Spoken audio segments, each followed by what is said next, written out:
What's up guys? Nagbabalik naman tayo sa another video kung saan babatiin ko lang kayo ng Merry Christmas. Sana maging masaya tong Pasko nyo.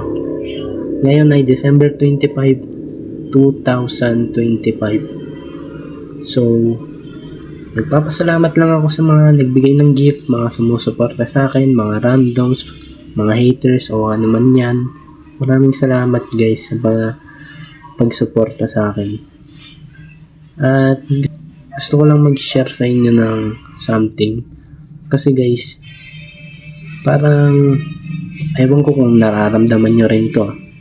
Pero ako kasi nararamdaman ko. Kakaiba yung Pasko ngayon. Parang ewan ko, ang boring, ang lungkot. Siguro epekto ng pandemic guys eh.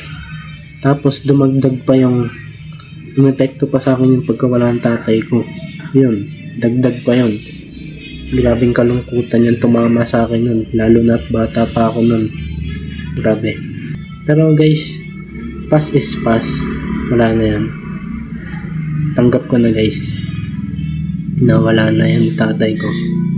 At lahat naman guys ay dadaan sa ganyang sitwasyon. Mawawala din sila.